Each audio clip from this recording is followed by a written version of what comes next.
തൃശ്ശൂരിൽ പൊതുമരാമത്ത് മന്ത്രി ക്യാമ്പ് ചെയ്ത് ഈ രക്ഷാപ്രവർത്തനങ്ങൾ ഏകോപിപ്പിക്കും എന്നുള്ളതാണ്. മന്ത്രി മുഹമ്മദ് റിയാസ് ഉടൻ തന്നെ തൃശ്ശൂരിലേക്ക് എത്തുന്നുണ്ട്. മുഖ്യമന്ത്രിയുടെ നിർദ്ദേശപ്രകാരമാണ് മന്ത്രി മുഹമ്മദ് റിയാസ് അവിടേക്ക് എത്തുക. ഒപ്പം തന്നെ മുൻപ് പറഞ്ഞതുപോലെ പൊതുമരാമത്ത് വകുപ്പ് മന്ത്രി മുഹമ്മദ് റിയാസ് അവിടെ ക്യാമ്പ് ചെയ്ത് പ്രവർത്തനങ്ങളെ ഏകോപിപ്പിക്കുകയും ചെയ്യും. അദ്ദേഹം അല്പസമയത്തിനകം തന്നെ അവിടേക്ക് എത്തുകയും ചെയ്യും. അപ്പോൾ അദ്ദേഹത്തിനായിരിക്കും ഈ പ്രവർത്തനങ്ങളെ ഏകോപിപ്പിക്കാനുള്ള ചുമതല ഉണ്ടായിരിക്കുക. മുഖ്യമന്ത്രിയുടെ നിർദ്ദേശത്തിലാണ് അവിടേക്ക് എത്തുന്നത്.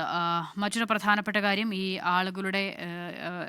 ആളുകളുമായി ബന്ധപ്പെട്ടാണ് 13 പേരുടെ മരണം ഇപ്പോൾ സ്ഥിരീകരിച്ചിട്ടുണ്ട് എന്നുള്ളതാണ് ലഭ്യമാകുന്ന വിവരം. അതിൽ 5 പേർ ഗുരുതരാവസ്ഥയിൽ ആണ്.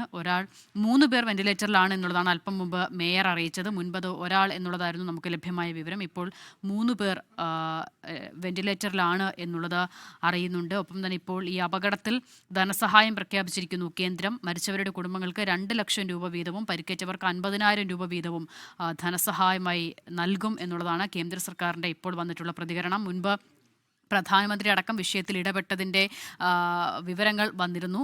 കേന്ദ്രമന്ത്രി സുരേഷ് ഗോപിയോട് അദ്ദേഹം മറ്റൊരു യാത്രയിലായിരുന്നു. അത് യാത്ര നിർത്തി തിരിച്ച് തൃശ്ശൂരിലേക്ക് ചെല്ലാനായി പ്രധാനമന്ത്രി നിർദ്ദേശിച്ചിരുന്നു എന്നുള്ളത് അദ്ദേഹം തന്നെ 24-നോട് പറയുകയും ചെയ്തിരുന്നു. അപ്പോൾ ആ നിലയിലുള്ള ഇടപെടൽ കേന്ദ്ര സർക്കാരിൻ്റെ ഭാഗത്തുനിന്ന് വരികയും ചെയ്യുന്നുണ്ട്. അപകടം നടന്ന് ഇപ്പോൾ 5-ാമത്തെ മണിക്കൂറിലേക്ക് എത്തുന്നുണ്ട്. ഇപ്പോൾ 5-ാമത്തെ മണിക്കൂറിലേക്ക് എത്തുമ്പോഴാണ് കാര്യക്ഷമമായ നിലയിൽ അവിടെ രക്ഷാപ്രവർത്തനം പുരോഗമിക്കുന്നത് എന്നുള്ളതാണ് ഏറ്റവും പ്രധാനപ്പെട്ട കാര്യം.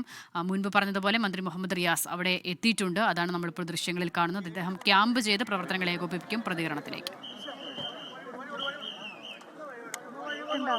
അദ്ദേഹം സ്ഥിതിഗതികൾ പരിശോധിച്ച ശേഷം പ്രതികരിക്കാമെന്നാണ് പറഞ്ഞത് എന്നുള്ളതാണ് മനസ്സിലാക്കുന്നത്. ആശുപത്രിയിലേക്കാണ്, തൃശ്ശൂർ മെഡിക്കൽ കോളേജിലേക്കാണ് മുഹമ്മദ് റിയാസ് മന്ത്രി ഇപ്പോൾ അവിടെ എത്തിയിട്ടുള്ളത്. അദ്ദേഹം അവിടെ ക്യാമ്പ് ചെയ്ത് പ്രവർത്തനങ്ങൾ ഏകോപിപ്പിക്കും എന്നുള്ളത് അറിയുന്നു. അത് സർക്കാരിൻ്റെ ഔദ്യോഗിക തീരുമാനം. മുഖ്യമന്ത്രിയുടെ നിർദ്ദേശപ്രകാരമാണ് മന്ത്രി അവിടേക്ക് എത്തിയിട്ടുള്ളത്. എന്തായാലും അദ്ദേഹം അകത്തേക്ക് പോയിട്ടുണ്ട്.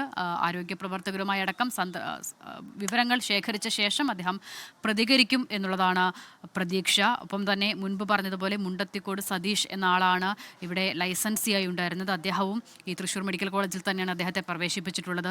90% പൊള്ളൽ അദ്ദേഹത്തിന് ഏറ്റിട്ടുണ്ട് എന്നുള്ളതാണ് അറിയുന്നത്. ഒരുപക്ഷെ വെന്റിലേറ്ററിലുള്ള 3 ആളുകളിൽ ഒരാൾ അദ്ദേഹമാകാൻ സാധ്യതയുണ്ട്. 90% പൊള്ളൽ എന്ന് പറയുമ്പോൾ അത് എത്ര വലുതാണ് എന്നുള്ളത് നമുക്ക് ഊഹിക്കാം.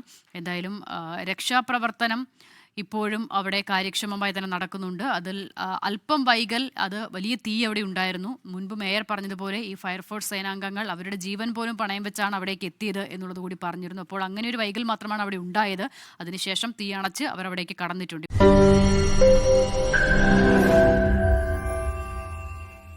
ലോകത്തെവിടെയായാലും ഏത് സമയത്തും 24 വാർത്തകളും ഓഗ്മെന്റഡ് റിയാലിറ്റി പാക്കേജുകളും എക്സ്പ്ലെയിനറുകളും വിശദമായി കാണാൻ ഞങ്ങളുടെ യൂട്യൂബ് ചാനൽ നിങ്ങൾക്ക് സബ്സ്ക്രൈബ് ചെയ്യാം.